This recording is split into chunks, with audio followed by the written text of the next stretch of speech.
Coba deh bayangin, mengosongkan sebagian lahan sawah, tapi hasil panennya malah jadi lebih banyak. Aneh kan? Kedengarannya kayak mustahil, tapi inilah ide jenius di balik sistem jajar legowo, sebuah inovasi pertanian keren asli Indonesia. Yuk kita bedah bareng-bareng gimana caranya ruang kosong justru bisa bikin makanan makin melimpah. Pertanyaannya simpel, tapi bikin kepala garuk-garuk.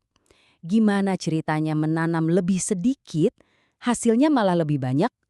Ini kedengarannya kayak teka-teki ya. Tenang, dalam beberapa menit ke depan, kita akan pecahkan paradoks ini sama-sama. Oke, pertama-tama kita akan masuk ke apa yang saya sebut paradoks baris kosong. Mari kita bongkar ide yang sepintas lalu kayaknya berlawanan banget sama logika pertanian pada umumnya. Logikanya kan gini ya, kalau mau panen lebih banyak, ya tanamannya harus lebih banyak juga. Penuhin aja setiap jengkal tanah yang ada. Itu cara berpikir yang udah mendarah daging selama ratusan tahun. Tapi, sistem jajar legowo ini datang dan menantang pemikiran dasar itu. Sekarang, mari kita ungkap jawaban dari teka-teki tadi. Inilah dia, sebuah sistem yang namanya jajar legowo. Bedanya kelihatan jelas banget. Di sebelah kiri kita lihat sistem tegel yang tradisional ya kan, padat, rapi kayak ubin lantai.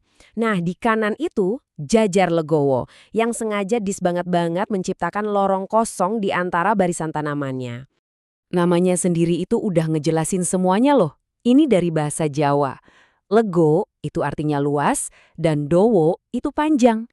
Jadi, jajar legowo ya artinya barisan dengan lorong yang luas dan panjang. Simple dan deskriptif banget. Nah, ini dia kuncinya. Sebuah pengamatan sederhana, tapi dampaknya luar biasa. Tanaman yang ada di barisan paling pinggir itu selalu tumbuh paling subur. Kenapa? Ya karena mereka dapat lebih banyak sinar matahari dan ruang. Jadi, sistem jajar legowo ini pada dasarnya kayak ngakalin setiap baris tanaman biar mereka semua merasa jadi barisan pinggir. Cerdas! Oke, kita udah tahu apa itu jajar legowo. Sekarang yuk kita lihat gimana cara kerjanya dan kita intip angka-angka di balik kesuksesannya. Ini nih cara paling umum yang direkomendasikan dan gampang banget buat diterapin. Gini aja, tanam 2 baris padi, terus sisain 1 ruang kosong selebar 1 baris. Habis itu tanam lagi 2 baris, kosongin lagi 1. Gitu aja terus. Simpel kan? Dan lihat deh hasilnya dalam angka benar-benar bikin kaget. Cuma dengan ngatur ulang posisi tanam, populasi per hektarnya itu meningkat drastis. Dari yang tadinya sekitar 160.000 rumpun di sistem tegel, ini bisa melonjak jadi lebih dari 213.000 di Legowo 21. 33%! Ini bukan peningkatan yang ecek-ecek loh. Cuma dengan ngasih ruang, kita justru bisa nanam lebih banyak rumpun di area yang sama. Ajaib ya, ini benar-benar nunjukin kekuatan dari sebuah desain yang cerdas. Dan yang keren lagi, sistem ini tuh fleksibel banget. Ada macam-macam variasinya, kayak Legowo 41 ini yang bisa disesuaikan sama kondisi kesuburan tanah. Jadi, ini bukan solusi satu untuk semua, tapi lebih kayak kerangka kerja yang bisa diadaptasi. Nah, sekarang kita lihat dari 2 sisi ya. Kita akan bahas keuntungan yang luar biasa, tapi juga apa aja sih syaratnya biar sistem ini bisa jalan dengan maksimal. Manfaatnya banyak banget, karena tiap tanaman sekarang jadi tanaman pinggir, mereka semua dapat sinar matahari penuh.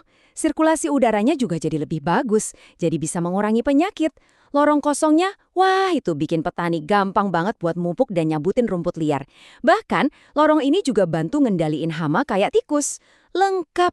Dan ini dia hasil akhirnya. Semua manfaat tadi muaranya ke satu hal, peningkatan hasil panen yang signifikan, biasanya antara 7–15%. Di dunia pertanian, angka segitu tuh udah terobosan besar loh. Wah, kedengerannya sempurna banget kan? Tapi ya, sama kayak inovasi lainnya, ada syarat dan ketentuannya. Yuk kita lihat apa aja sih yang perlu diperhatiin biar sistem ini benar-benar berhasil. Jadi, sistem ini butuh implementasi yang cerdas juga. Lahannya harus relatif datar, terus karena tanamannya lebih banyak, ya wajar kalau butuh pupuk sedikit lebih banyak. Pengaturan air di awal-awal tanam juga krusial, dan barisannya harus dibikin searah matahari biar cahayanya maksimal. Jadi, ini bisa dibilang sistem yang butuh presisi. Oke, sebagai penutup, mari kita tarik kesimpulan dari sistem jajar legowo ini. Ini adalah pelajaran penting tentang berpikir inovatif di dunia pertanian. Nah, ini dia intinya. Jajar Legowo itu adalah kemenangan desain yang cerdas dan pengamatan yang teliti. Ngalahin cara lama yang cuma asal tanam sebanyak-banyaknya. Intinya adalah kerja lebih cerdas, bukan cuma kerja lebih keras. Ada metafora yang pas banget buat nggambarin ini. Jajar Legowo itu pada dasarnya ngasih setiap tanaman padi satu kursi VIP di barisan paling depan buat nikmatin pertunjukan utama, matahari. Keren kan? Perlakuan istimewa untuk hasil yang maksimal. Dan ini membawa kita ke pertanyaan terakhir yang lebih luas. Pelajaran dari Jajar Legowo ini nggak cuma buat di sawah loh, ini ngajak kita mikir, di area mana lagi dalam hidup kita, sebuah desain yang cerdas dan penataan ulang yang cermat bisa membuka potensi tersembunyi dan menciptakan kelimpahan dari sebuah ruang yang tadinya kita anggap kosong. Coba deh, pikirin.